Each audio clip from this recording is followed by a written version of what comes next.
All right, second quarter of the NFL season is here, and boy, is it a big one, Eddie Garrison. This is the biggest quarter all year long. 3 road divisional games, just absolutely monumental here, what you've got in front of you for the Colts at 2-2. Certainly on paper, some very manageable opponents, quarterbacks, et cetera, et cetera. But these divisional games just mean so much. It's crazy to think the Colts have won just 4 of their last 14 AFC South games. And you've already lost 1 this year, of course, on your home field. So starting Sunday in a place that has been a house of horrors, you got to get it done. Good Wednesday morning to you. That is Eddie Garrison, who you're about Wednesday morning? The voice. Did I say? I thought I said afternoon. Did I say morning? I thought you said maybe. Wednesday afternoon. He is Eddie Garrison. I am Kevin Bowen. This is Colts Corner with Kevin Bowen. Eddie, how are you? I'm well. How are you? I'm doing good. I'm loving, by the way, the haircut. Looks very sharp. Thank you. I appreciate it. I was getting a little concerned about your well-being the other day because it was getting a little long and starting to look more like on the homeless side of things. Man, you sound like my wife. Okay, well, yeah. I mean, honestly, boy, that sounds really similar to Maddie. Well, to appease you after Monday's pod and to appease my wife, probably a little bit more on the latter side, if I must admit. Yes, haircut for me. I'm ready to go. Colts Jags. You surprised? 3-point favorite? Not surprised considering the circumstances of the Colts. 9 straight L's there? Yeah, I mean, does Vegas really put that much stock into it? I mean, I don't know. I mean, typically you give 3 points to the home team, and I don't know. I'm a little surprised that. I mean, I do think Jacksonville is a better opponent than 0-4, the only winless team in the NFL. So they're coming off a better game against Houston. I don't know if that's part of it, and the Colts only have beaten Chicago and Pittsburgh. Yeah, I mean, Jacksonville's really only had 1 dud. You know, the other 2 games are pretty close too with Cleveland and Miami. That was Miami with Tua as well. So we'll get more to Colts Jags a little bit later in the pod. Obviously, Anthony Richardson, Jonathan Taylor, injury situations. But, Eddie, I want to start with just the unfortunate news on Tyquan Lewis. And I want to give a shout-out to Tyquan Lewis. And it sounds like there's a chance he could return this season. But that elbow injury that happened on Sunday that has now sent him to injured reserve, I want to just point out the play that it occurred on. And that occurred on the fumbled errant snap, the final drive for Pittsburgh. Certainly led to a very chaotic situation for the Steelers. And Tyquan Lewis on that play gets hurt. And I notice he's in major pain. And I also notice he looked like made a very concerted effort to get off the field. And that might seem like a little thing, but if he needs medical attention on the field at that point, the Colts have to burn a timeout. Yeah. And not only does it stop the clock, but it allows Pittsburgh to breathe. Mm-hmm. And Pittsburgh, they weren't breathing very easily there in the final, 90 seconds of that game. So just an unbelievable effort by Tyquan Lewis. I mean, think about that. I mean, he suffers that injury, and there has to be an element right away of like, oh shit, here we go again. Just given his... Oh bleep? Yeah, oh bleep. Yeah, given his career, unfortunately. So for him to get to the sideline, forcing Pittsburgh to have to make a decision, clearly they made one, unbelievable. And he just deserves good injury luck, and I feel awful for him, and hopefully he's able to come back at some point here in 2024, and he's a really quality player. Have they declared him on the season ending, or if he's on eligible to return or whatever? Shane Steichen said today he wasn't going to put a timetable on it. Shocker. Yeah, that is probably an accurate way to put it. So, I mean, certainly it'll be an increase in snaps and Latu, and he's currently not. Oh, well, do I have this right?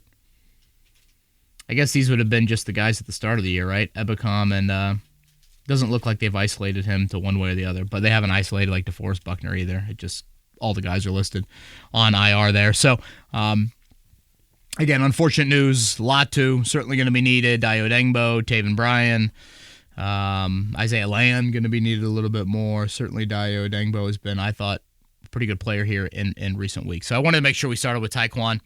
Rely on your D-line depth. The Jags do have the second best rushing attack in the league from a yards per carry standpoint, something you wouldn't expect out of a 4-win football team. But yeah, I just hated to see Tyquan go down. Yeah, I mean, he closed the season out really strong last year, and then played every game last year. Yeah, and then I thought he was looking pretty good against Pittsburgh, and with more opportunities, obviously, and with Ebicom going down, he was asked to take on a bigger role. Obviously, Kwity a little banged up. Kwity didn't practice today. So, yeah.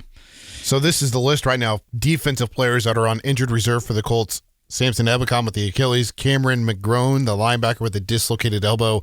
Juju Brents, MCL. Is that what it ended up being? Yeah, knee, MCL, yeah. DeForest Buckner with the high ankle sprain, and then now Tyquan Lewis with the elbow injury at practice today. You noted no Kwity Paye, no Kenny Moore the second either. No Ryan Kelly, no Braden Smith. Although it seems almost like Braden is going to be a little bit more of a routine. Right. Some of these things will monitor as the week moves along. Obviously, guys like Kelly and Kenny and Kwity, guys who missed last week, it's important for them to practice, I would say, at least a day this week. Zaire Franklin, sick. He was not at practice today. So it'll be a long Wednesday injury report, certainly. But I guess let's just go there. Let's go to Richardson. Yep. Just left practice, and I would call him. He will be listed as limited in the injury report. Just want to clarify, too, because I know Sunday and Monday we said it was a hip pointer. Now that has been changed to abdomen and oblique strains. Right, and we'll see what the Colts officially list him at, body part-wise. I mean, who knows? Again, the Colts have mentioned hip. Other people have said abdominal, oblique, so we'll have to get, I guess, clarity on that. But nonetheless, I just watched Anthony Richardson go through the 20 minutes that we watch every Wednesday, and I would call him very limited. That would be my description of the activity that he did. He did make some throws in the individual period. The Colts also go through a ball security circuit where, their assistant coaches and equipment people kind of bang pads against guys as they run through that. Richardson did not do that. He usually does it. Flacco did it. Sam Ehlinger did it. And then he didn't do like the read option handoffs that you saw Flacco and you saw Ehlinger do. So, for a Wednesday, I would say very limited, and I need more evidence here Thursday and Friday that he's good to go. I asked Shane Second today, okay, does he need to practice? And Shane was like, no, he doesn't. But in a way, he has to because you've got to test it out. Richardson, I thought, was pretty honest today in saying, hey, acceleration-wise, kind of lateral rotational movement, those are areas where he, throwing and running, he still has some questions for himself. So we will see how that continues to transpire the rest of the week.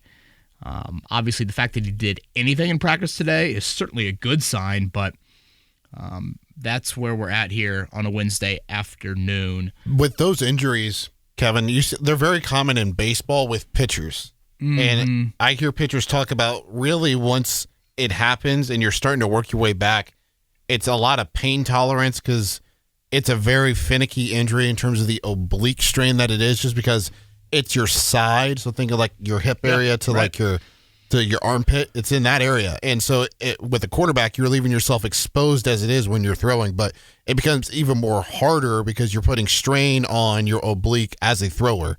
So it'll be pain tolerance, I think, for the most part when it comes to the oblique strain for Anthony Richardson. Yeah, and I would say pain tolerance and ability. Like, if I made this analogy on Monday, I think on our morning show. I haven't played Madden, the video game, in quite a while, but I'm going to guess Anthony Richardson's probably like a 90-something in speed, right? Let's say his speed is 92 in Madden. Okay. What if he's a 76 with this injury? Yeah. That matters. His throwing power, what is that? Probably like a 98 in the video game. What if that's an 84? Again, it's not just pain tolerance. I understand where you're coming from, and I know a lot of people have said that, but it's like, well, I mean, yeah, sure, there's an element of that. Like when you do the activities, can you handle it? But there's also a little bit more on that end. So, again, this will be a storyline that unfortunately we're going to have to continue to monitor on Thursday and on Friday. Injury history won't impact Shane Steichen's decision. Should it? I don't think so. Just because these are both different injuries to his previous injury history. I think what you have to factor in is just the re-injury risk or worsening the injury. What is the risk of that happening? Can you go from a strain to a tear? Right. No, that is the biggest, I think, question. Not so much does the injury history play a role into it? No, I think that's a great point. So again, you're probably going to see, we'll see if the injury report comes out during the show. You're going to see limited based off what I saw. And again, some people that maybe didn't follow the whole storyline today, there was kind of an awkward hour period there where Shane's like, wait, he might practice limited, and then Anthony's like, well, I'm not going to practice. Anthony was referencing team drills. And, again, based off what I saw in the 20 minutes out there, I would call him very, very limited. Jonathan Taylor, front, Eddie, no practice for him today. And, this is one that I go back to 2022 a little bit when he fought the ankle all season long, started, stop, played 4, sat 2, played 1, sat another, played 5, then went on IR. There were a couple weeks there. I think there was definitely 1 week. There might have been more than one where he practiced like multiple days and still didn't play in the game. So, if you ask me right now on Wednesday at 3:15, what does it look like for Taylor? I'd say, I would think at the very least he needs to be out there Thursday and Friday. We'll see. Last year when he was not in the lineup, remember that Pittsburgh game, Zach Moss exited early second quarter, and Trey Sermon and Tyler Goodson were great in that Pittsburgh game. Sermon had 17 for 88. Goodson had 11 for 69. So those are your two guys on your active roster. You got Evan Hall in the practice squad. You got Trent Penix, who they brought back. I thought Penix had some nice moments during training camp there, the undrafted free agent, making a position switch there. So and got rid of Spencer Schrader with that move. They did. That was interesting to me. I probably would keep kicker insurance on a 16-man practice squad, but that's just me. I feel like that's kind of everything Taylor-wise. Yeah.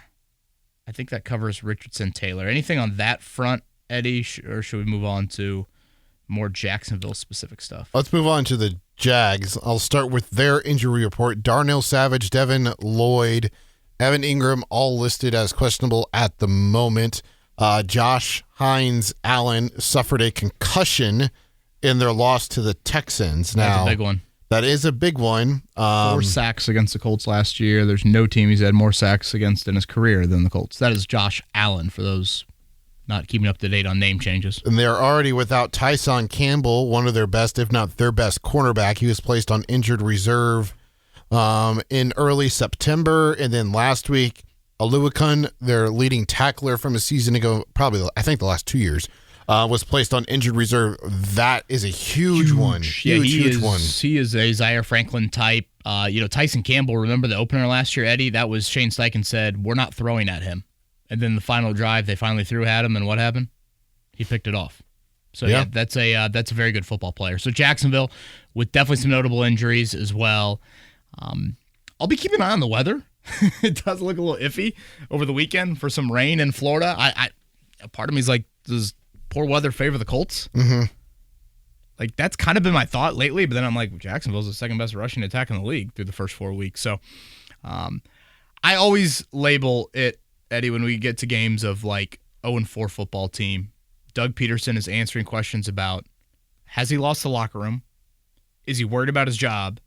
And is he going to make a change of play caller? Mm-hmm. They've hit the trifecta in Jacksonville with questions over the last 48 hours. This is a game that falls in the give them no hope category. Too many times you've played Jacksonville in this incredible drought down there, and they've been bad Jacksonville teams, and you've given them hope early. And when you let these quarterbacks, teams, et cetera, Trevor Lawrence has been wildly inaccurate here in 2024. You give them early hope. Now, like the Atlanta game last year, now they start to believe. That, to me, is such a massive importance when you look at Sunday. Again, I can't stress enough how important this quarter is for the Colts. It is at Jacksonville, at Tennessee, home to Miami, and then at Houston. These next 3 teams, Trevor Lawrence and the Jags, I guess Will Levis and the Titans, maybe Mason Rudolph, and then I guess Snoop Huntley and the Dolphins. Again, Tua will be on IR for that game. They're combined 2-10, and their 2 wins are against each other.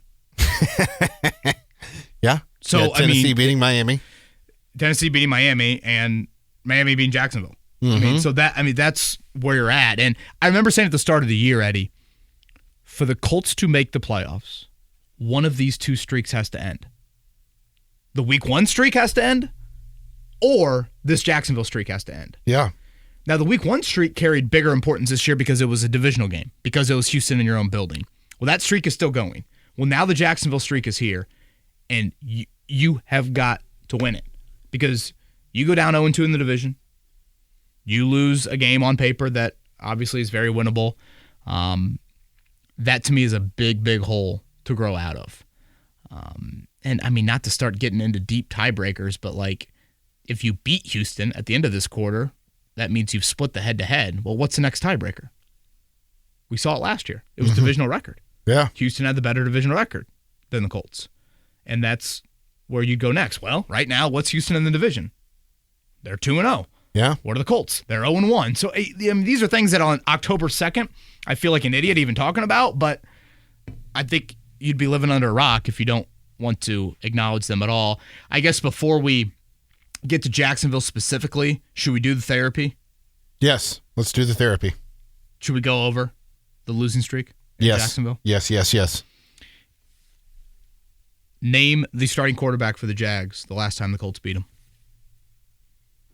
Dave Garrard? Oh, man. I thought you were going Leftwich on me. It was not David Garrard. Can I get a hint? Big Ten. Big Ten.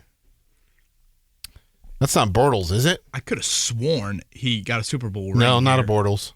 Lately. He got a Super Bowl ring. I'm almost positive recently. I do not know, actually. Hail to the victors valiant. Hail to the victors valiant. Hail to Michigan. Great fight song. Hate Michigan. Chad Henne. Really? Chad Henne exited that 2014 game. Blake Bortles in there. So Bortles has beat you in 3 of them.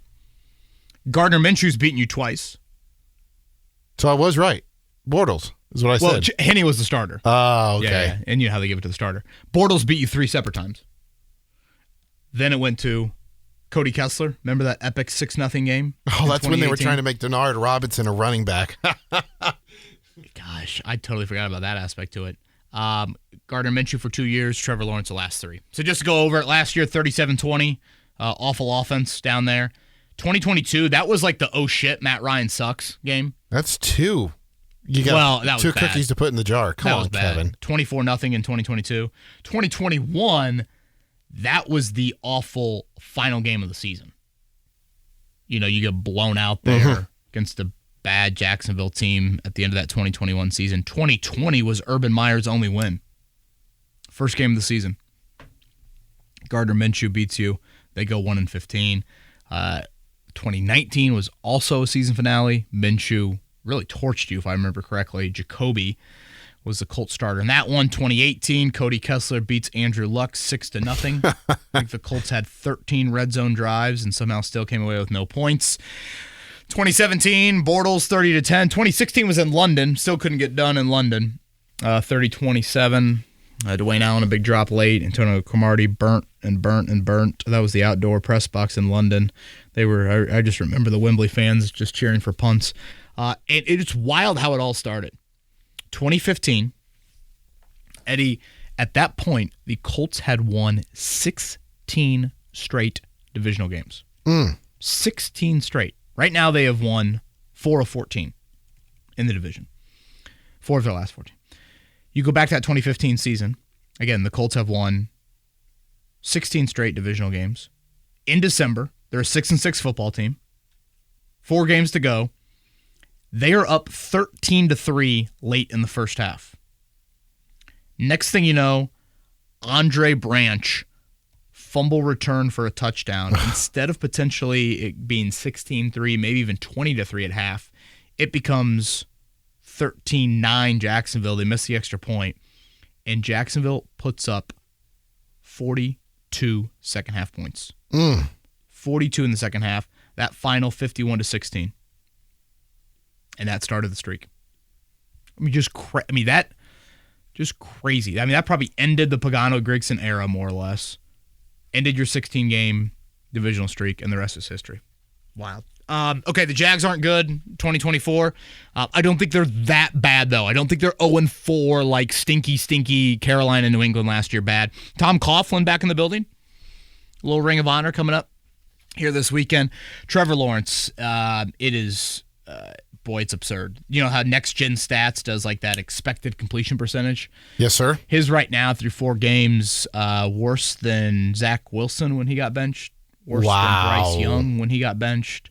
So he has struggled big time. The Jags haven't won a start with Trevor Lawrence since Thanksgiving last year.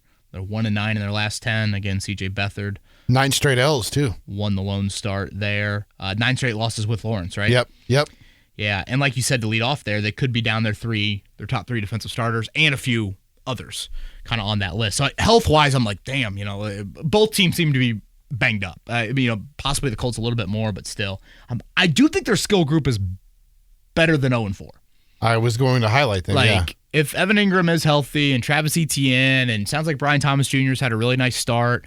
Evan Ingram, I already mentioned him, Christian Kirk, Gabe Davis. I think Tank Bigsby is a fine backup. So I do think they're a little bit more talented. And I would say if there's one common thread between all these Jacksonville games, which, the NFL changes so much, I don't know if there is. I just think you've gotten outplayed in the trenches pretty consistently. Mm-hmm. And I go back to the Josh Hines-Allen thing. Again, 4 sacks against you. Last year, he has had more sacks against the Colts than any other team. So they run it well. They can't score. They can't stop. They're 30th in scoring offense. They're 30th in scoring defense. They are decent against the run. So we'll see how that all plays out. But, yeah, you got anything else? Last 2 games for Christian Kirk, 15 receptions on 22 targets for 140 yards on the season. He has 17 for 169. And he is the guy last year that got hurt late in the season. And I think a lot of people, including me, kind of pointed to that as that was Jacksonville's downfall when he was out. Well, he's played, and they still have struggled this season. So we'll give our picks here coming up in a bit. But, yeah, a little bit there on Colts-Jags Week 5. I highlighted that just because of the importance of them getting him the football the last 2 weeks and the importance of trying to get Kenny Moore back on Sunday, because Kirk primarily out of the slot and your nickel cornerback is Kenny Moore. That is a very good point there. That is a really, really good point. So, and then a sneaky matchup for me, Kevin, I'm sure you'll agree with this, is Brian Thomas Jr. versus Jalen Jones, because he's that guy that they love to go down the field and challenge you vertically with. And so far through 4 weeks, Jalen Jones has struggled when it comes to the deeper routes in coverage. Yeah, he did make a great play on Pickens there on that final drive. But yes, I think for the most part, there have been some issues there. And that's something I'm a little torn on right now. Again, I think the run defense has certainly gotten better. Shout out to EJ Speed. I mean, him about ready to set an NFL record when the dude played linebacker at Tarleton State for 2 years. It's just insane. Mm-hmm. That would be double-digit tackles in 9 straight games if he can do it again on Sunday. But I still think secondary-wise, it's all right, let's pump the brakes a little bit on crowning this group. Caleb Williams, look at what he's done in the other 3 games besides the Colts. Look at, what Malik Willis did in his other start. Obviously Justin Fields from last week, I think it was the second highest total of his career, and even C.J. Stroud in Week 1. So you will get an easier stretch of defensive backs on the other sideline for the Colts coming up this quarter. So I do think you've been tested pretty well in that area. So that should be good news for Flacco. Richardson. Flacco, by the way, did play against the Jags last year, if anyone cares or if that matters. Had 300 yards, had 3 touchdowns, and they won. New defensive coordinator for Jacksonville, Ryan Nielsen, comes over from Atlanta. Obviously, the Colts saw him last year. That did not go well. Yeah. And unless you got anything else, let's get into Twitter time. Old Daner is up first. We know how much this game in Jacksonville means to Anthony Richardson, but the more I think about it, I wonder if Shane Steichen, quote, soft benches AR to save him from himself health-wise, like this past Sunday, and also to show him what he's missing if he doesn't protect himself from big hits. Do you think there is anything to that, or am I overthinking it? Thanks. Yeah, no, I mean, I think it's a fair question. I if you had to make me answer, I'd say you're probably overthinking it. But this is where I'm torn about Sunday, Eddie. I have, and I mean, you know this full well, the minute they turned in the card for Richardson, I mean, hell, this is probably well before they even drafted Richardson. Reps. All the reps. All of them. I mean, that's where I'm at. That's where I am with young quarterbacks. There's a part of me that looks at Anthony Richardson at whatever, let's call him 85% for Sunday, and I think that's part of being an NFL quarterback. Some games you're just not at 100%, and you've got to learn how to play with that.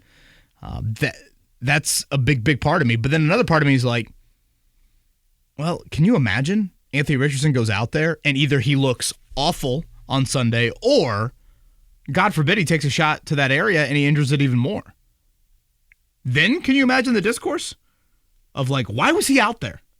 Like, I thought he should have been in the blue tent for longer on Sunday. But at least he didn't get hurt even more when he went back into the game against Pittsburgh. Can you imagine if that's the case this Sunday? So that's where I'm a little torn on like the no, he's got to learn how to play at 90%, things like that. I go back to a game against Miami. This probably was a handful of years ago at this point, but the Colts practiced Jacoby Brissett all week, and then Brian Hoyer started. And it was like, wait, what? Like, and that was a winnable game against Miami, and that's how you unfolded. So I almost want like all of us to have to sign a piece of paper on Friday that says this: if Richardson starts, you have to agree to Richardson or agree to Flacco on Friday as a fan. And if Richardson starts, but A, doesn't play well, or B, gets injured even more, then you can't be mad on Monday. You know what I'm saying? Yes. it almost has that feel to it. So again, Flacco took the walkthrough reps today. Part of me is like, well, if Richardson's going to start, wouldn't he do the walkthrough reps anyways? Who knows? So I don't know. I'm a little torn on it. I actually probably think if there is, I'm all about reps, but if you're going to tell me right now there is a chance for re-injury or he is going to be limited as a quarterback, I can get behind Flacco for a week. And that's not usually something I'd say. Now, key word there, for a week. I'm not big on any more reps, but and these are unfortunately all questions and answers that I wish I just, had a medical hat on that I could wear and give a more of an accurate answer on.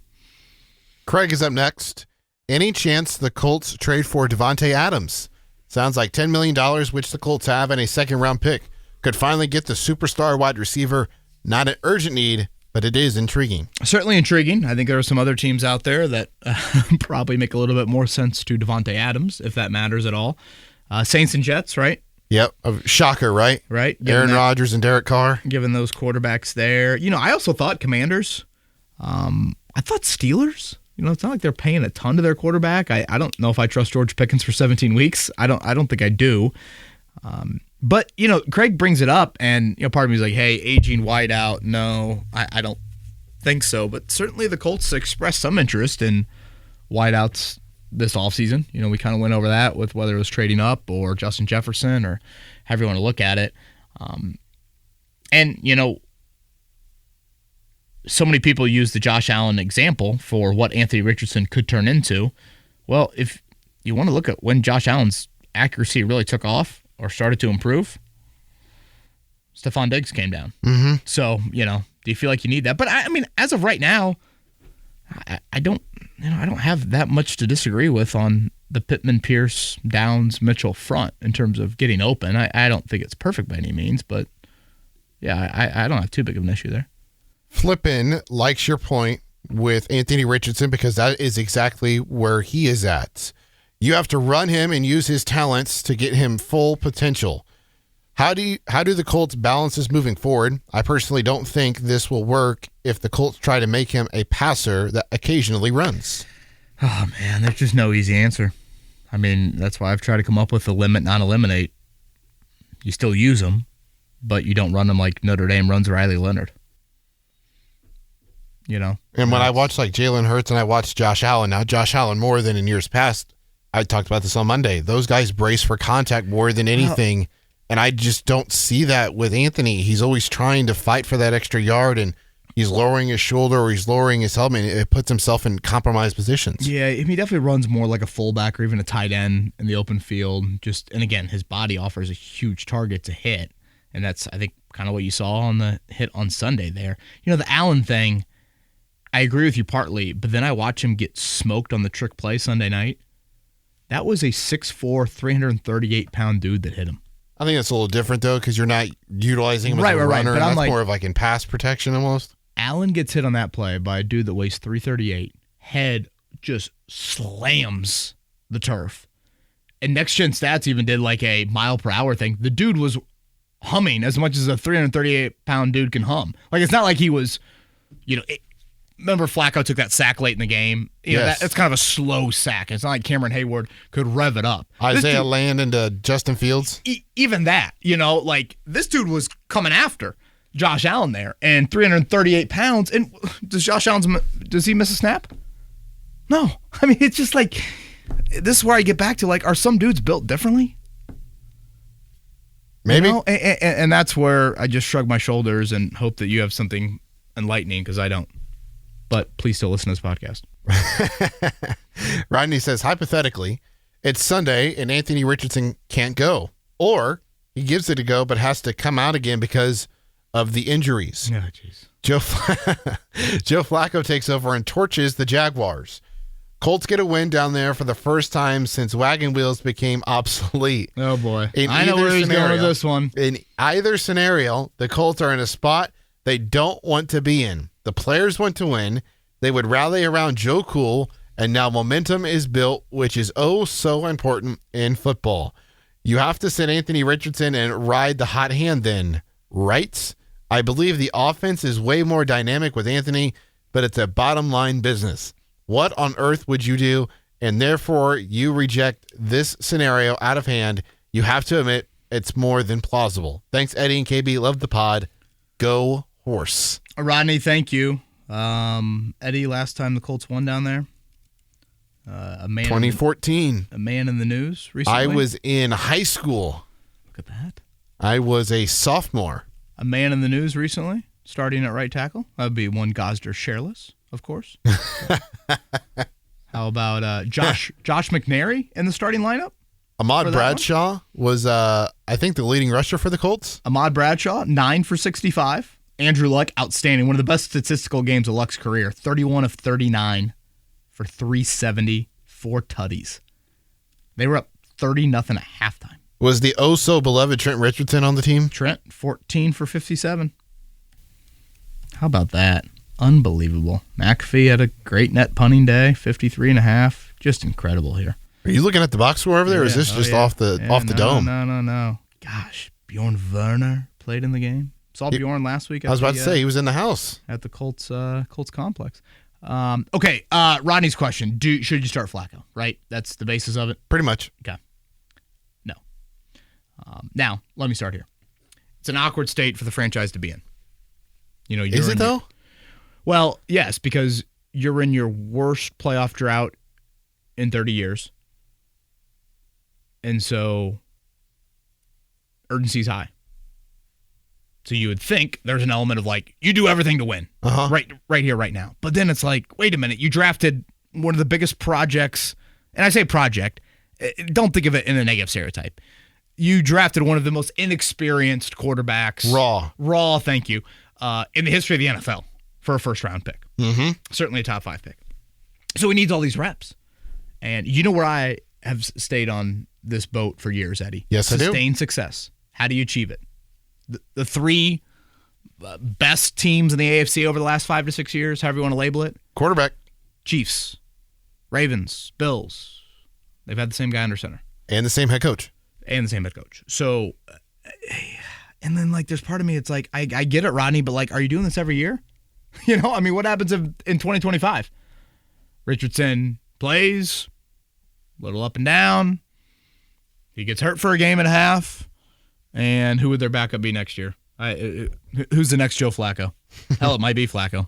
Let's say Flacco hangs it up. Who's the next veteran backup? Chad Henne, right? Is Henne still around? No, I thought he retired. Carson Wentz. Has he now moved into that role? He's the backup in Kansas City. You know, and so I actually agreed with Brian Callahan a lot this week after the Titans-Dolphins game. Callahan said something effective. We need to find everything out we can about Will Levis this season. Mm-hmm. And think about that, Eddie. That's a second-round pick. A second-round pick by that staff, not Brian Callahan's staff. The previous staff, you mean? The other staff. So, yeah, I get it. It's unfortunate. You want to appease both ways, but you just can't. I just don't think you can. And at some point, like, I like Flacco. I think he's a really, really good backup. I mean, he was also 4-13 as a starter before the Cleveland stint, if you looked at his previous couple of years. So it was with the Jets, right? Right. And, you look at them now. I don't think it's 4-13 bad, but still, let's not act like, he you're immediately going to the Super Bowl. Like, part of me looks at Gardner Minshew last year. Eddie, you can make the case Gardner Minshew's 2 best games of last season were when he came in relief of Richardson both times. Yeah. Like, when you have that chance to come in relief, I think it's a huge, huge advantage that you have of the unpredictability, or at least they've game planned for a different offense. Mm-hmm. I don't think they would be in a conundrum if that happened, to where Flacco had to suit up this week, because I still think the understanding is that Richardson needs the reps, and this season's all about his development. Now, I think the conundrum would come into play if let's say he had to go on injured reserve. Now, he obviously is not, and he has to miss 4 weeks, and you go 4-0, and you have to bring him back. Then I think that is when you're in the conundrum, because the team would have won, 6 consecutive games? Yeah, I think that's a little bit more of a realistic question. But internally, I could be way off on this. I think there's no thought whatsoever to even entertaining Rodney's hypothetical. Appreciate the question, Rodney. Totally get it. And you're not the only one. But if I could just give my take on what I think they think, that's it. Bailey would like to know what you saw from Sam Womack last week. I thought he came in and did everything that we didn't see much the first couple weeks from the Colts defense. Got his hand on a couple of footballs. I believe they were on third downs as well. Yeah, thanks, KB. I thought he was active. Thank you, Bailey, for the question. I thought he was active. He's a confident dude. I remember when they got him and we chatted with him for the first time. He's that. Mostly been an inside guy, but they asked him to play outside even a little bit, and versatile. I liked what I saw. I think he can, I'm trying to think of like the TJ Carries and I guess Chris Lamont's down the road a little bit, but yeah, I thought it by no means wasn't perfect. He might have got away a time or two with some grabbing, but I thought all in all, it was pretty good from him. Again, I still think you need more of that secondary, and I don't sleep too easy at night, but yeah, I thought Womack had some nice moments. What are we going with pronunciation on our next question? Gatto. Like Joe Gatto from Impractical Jokers? That works for me. Do you ever watch that show? A little, not. Now our viewing has changed a lot. Okay, I'm going to tell you the name. I'm going to let you have time to look this up. Look up Sal Vulcano right now. Why do I know that? Well, he's on Impractical Jokers. I asked that because everyone says that they have a celebrity doppelganger. You and Sal? Yes. Eddie Garrison, you're onto something here. Well, I've been getting that comparison since I was in high school. I can see it without question. So Gatto, question is, watching quarterbacks who develop like Geno Smith, Justin Fields, Sam Darnold, etc., gives Gatto hope for Anthony Richardson, but he needs reps and health for that. It's hard enough keeping him up between his and our play style. We can't keep having him take dirty hits without flags. I've seen players like Big Ben Roethlisberger, and Cam Newton have to deal with the same things just because they are big quarterbacks. It's like the Shaq and LeBron foul call thing. How do we get the league to notice so that Anthony Richardson isn't broken the same way Cam Newton was? How do we stop players from taking dirty hits if the league won't? Is it a Shane Steichen fine? Jim Irsay comment. Does Big Q, Quentin Nelson, need to open up a can? Was there a play from the Pittsburgh game that Gatto's referencing? You think he's mad about the Minka Fitzpatrick play on the goal line? That would be my guess. Yeah, I thought Richardson kind of gave himself up, and I thought Minka actually did a nice job there of kind of letting up. For what it's worth, the NFL told Mike Tomlin that the Minka penalty on A.D. Mitchell should not have been called. Agreed. Steichen is not a fan of doing this stuff publicly. Trust me on this. Like, he just doesn't. He does not want to. And I get there probably comes a point in time where you maybe need to, look at Jim Irsay and say, hey, Jim, you mind, spot me a little bit here, maybe a Venmo or two, because I need to do something publicly. Now, as far as the first part is concerned, watching Geno, Fields, Darnold, we got questions about people wanting to bail on Anthony Richardson 8 games into their career. Do they want to know how many starts Geno Smith got before Seattle? How many starts Justin Fields has gotten before Pittsburgh? How many starts Sam Darnold got in his career before Minnesota? Yeah. Boys, there could be another hair transplant for me before we get to that point. So, yeah, I don't know. I I would like to see the NFL be not as protective on quarterbacks as they are. That's kind of my, like, Isaiah Land to Justin Fields. No, like that those are my 2 cents on it. But I understand if you're going to have these rules, then I do think we've seen some calls, especially week 1. I thought that was poor officiating on Anthony Richardson. I thought week 1 there were some definite hits on Houston that should have been flagged. And then they didn't even find the guy still after the suplex. Right, that was a little bit shocking. But as far as Sunday's concerned, Eddie, unless I'm missing something, I didn't really see any on Richardson. Nope. Again, I thought Minka let up, and as far as the first hit was concerned, I mean, that's just a football play in the middle of the field. So, yeah. 3 questions left. Daniel, Chris, and Eddie. We will start with Daniel. How should we feel about A.D. Mitchell making a business decision on the penalty play? Appears if he dives, he has a shot at catching it, but instead he pulls up. Yeah, A.D. Mitchell has got to be better at the moment of truth. Yeah, I mean, honestly, if he dives there, there's a chance Minka dives over him, and maybe it's not flagged, and maybe he doesn't complete it. But, boy, Mitchell is a polarizing one 4 games into it, Eddie. He is dead last in the NFL, 182 out of 182 in catch percentage. He has caught 2 of 13 targets. Mm-hmm. That is 15%, and that is the worst in the league by a lot.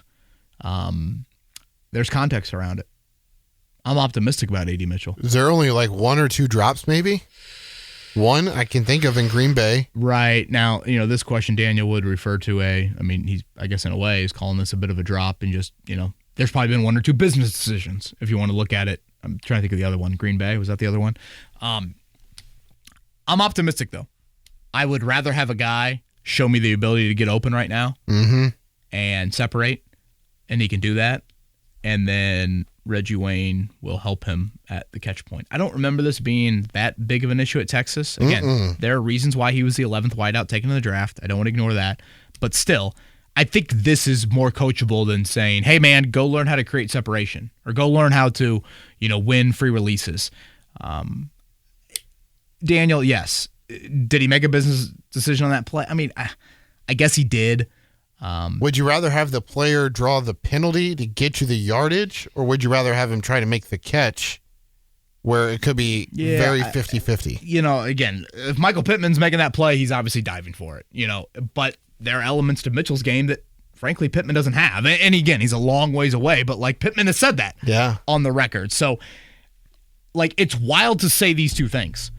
A.D. Mitchell is 182 out of 182 in the league in catch percentage right now, and I feel optimistic about his first 4 games. He's among the best in separation, too. Right, so it's and I know that sounds weird, and you grade rookies differently than you grade other guys. That's probably true, too, but, boy, he's a complicated one. It's complicated. But, yes, to answer the question, probably a little businessy, got to finish your routes. All right, Kevin, so why is it that Pitt would make a dive for that? Because he is not a USC pretty boy. It's been a while. Had to make sure we throw that one in there. Shout out to Michael Pittman. That was a great game on Sunday. Big plays. Additionally, here while we're talking about AD, I like them actually getting him the ball in the end around. Yeah, that was a nice little wrinkle. That was with Flacco, right? Yes. I wish they would do more of that. Just like some easy completions to where he can get going, get his confidence going, see what he's like in the open field, because a lot of the routes that I've seen from him so far have been, down the field or deep over the middle. And yeah, he gets open, but those are also very hard passes to complete sometimes. No, I think that's a good point. You aren't used to 6'2" guys showing that ability, but I thought he had a nice burst there on that play. Let's transition to Tanner Bortolini. Chris asks, with the solid play by Tanner Bortolini and the struggles of Matt Gay, do you think it's time to say bye-bye to Ryan Kelly and Matt Gay and go with Bortolini at center and or Spencer Schrader at kicker? And obviously we have an answer on one of these 2 already. Right. No, Chris, I understand the question, but, Spencer Schrader has not kicked a field goal in the NFL. Right? Let's pump the brakes a little bit here. And I think it's a fair question to ask, if Matt Gay was making Spencer Schrader money, would he be here right now? Right. That's sadly probably a fair question to ask. In season, though, I don't think so. Again, Bortolini had some really nice moments, especially for a rookie in his first start.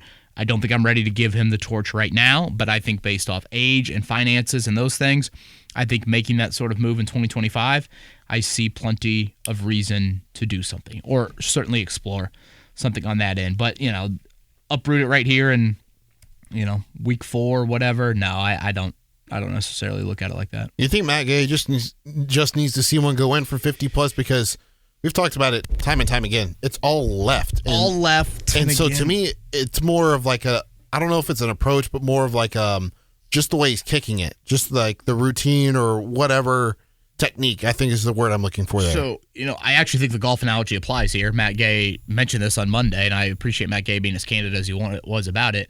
Sometimes, whatever, you get on the first tee or you go to the driving range and you realize, oh boy, I've got a bigger slice than usual today. Or I am hitting a little bit more of a hook. And then for those unfamiliar, for a right-footed kicker, the slice would be going left to right. The draw or the hook would be going right to left. Well, right now, Matt Gay's got the right to left. He's got the draw. He's got the hook. And if you watch the kick on Sunday that he missed, Eddie, that ball starts right down the middle. And it hooks left. If he starts that ball at the right upright, it's right down the middle. Yeah. It's perfect. So does he just need to trust it? Because if you watch his shorter kicks, there's very little draw. I think one of the extra points might have had a little one on it. But I think for the most part, he's been pretty straight with that. So, oh boy. Again, Shane Steichen says it's not impacting his play calling, his decision making. But I guess to answer it, I think, what would it take for them to cut Matt Gay and eat $6 million in dead cap? It would take short misses. Mm-hmm. We're not at short misses yet. Well, they have an out after this season. I don't know if you do that or not, but dead cap is $4 million. Right. A little different in season than postseason. Final question comes from Eddie. With the Colts finishing the first quartile of the season at 2-2, what do you think they'll need to go over the next quarter to stay in the hunt for a playoff spot or the division title? Man, what a big quarter. I cannot emphasize it enough. I can't emphasize it enough. It's massive. It's got to be 3-1. You need those 3 wins, ideally, to be the 3 divisional games and not the Miami game if you're going to go 3-1. It's huge. It's huge. This is the biggest one of them all.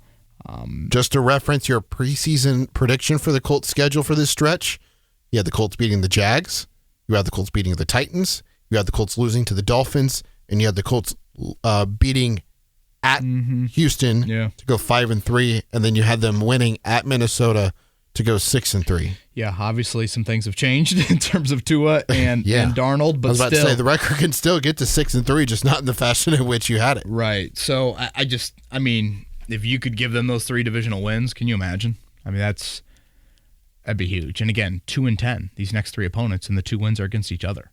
Now, I think Jacksonville, Tennessee, and Miami all have some skill talent, though. They have sneaky skill talent. Now, you watch the game on Monday night, and your eyes would bleed watching Titans-Dolphins quarterback play. I didn't watch it. Well, smart. I hope you watched the other game. Oh, yeah, I did. I was locked in on that one. But I tried to watch it knowing the Colts would be playing these 2 teams, and I'm like, gosh, can I please turn the channel? I mean, it was bad. It was bad to watch. And again, Jacksonville, it seems like any of their issues right now are just Lawrence missing guys. So 3-1. 3-1. If you go 2-2, one of the 2 wins needs to be over Houston, if you want to look at it in that light. Eddie Garrison, it's pick time. Yes, it is. You are, 3-1, and I'm 2-2? I'm torn. And Max Bowen is 1-3? He's about to be grounded. We'll see his pick. We'll announce that. He picked Steelers last week. I'm torn. What does Vegas know? Everything. I mean, 3 points is nothing to sneeze at. That's more than the Colts were an underdog to the Steelers, right? That was 2.5 or 1.5? Right. Kind of hover around there. Wasn't Houston a closer spread than that? I think so. Sure. I don't know if I don't know. Maybe it got to 3 at the end, but this is one that I feel like what I say on Wednesday's pod. Like last week, everyone's like, wait, you're not changing your pick? I'm like, no, I think I'm going to stick with the Colts. Because as the injuries started to play out, and Braden Smith, it was like he looked a little iffy, and Ryan Kelly didn't. I'm like, no, I'm going to stick with the Colts over the Steelers. This one, I'm like, I'm going to go Colts, but man, I feel like I might be changing later in the week. So I'm going to go Colts 23-20. But boy, I don't feel very confident.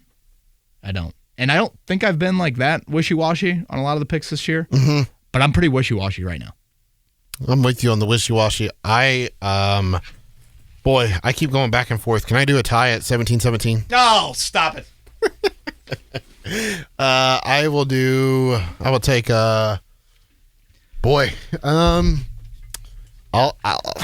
I'll take the Jags this time. Gosh, we sound so soft. What's your score? 23-20. You just can't let Lawrence get into a rhythm, man. 70% against you in his career. 9 touchdowns, 2 picks. That no hope. No hope. You give 0-4 teams hope. You give interim head coach team hope. You do what you did in Atlanta last year. Now they start to believe. There are 300 people at that Atlanta game last year on Christmas Eve, and you give them a little hope. Who knows? You are a 7-0 lead away from Boo Birds. Yeah. And again, they're answering questions or about a halftime deficit away. Yeah. Oh, certainly. They're answering questions about have you lost the locker room and Peterson's job security and Press Taylor's play calling and all that. So I'm going to go with the Colts, but a little uneasy on this one. In conclusion here, Kevin, would you rather have Joe Flacco starting with Jonathan Taylor or Anthony Richardson starting with no Jonathan Taylor? Am I just trying to get a win on Sunday? That's not what I asked. I asked which one do you want? I think Flacco with Taylor. Okay. But that's a very short-sighted view of it. And again, just how the percentage of Richardson is such the unknown. Yep. Eddie Garrison, Kevin Bowen signing off. Colts Corner. Everybody have a great, great week. We'll talk to you Monday recapping Colts and Jags.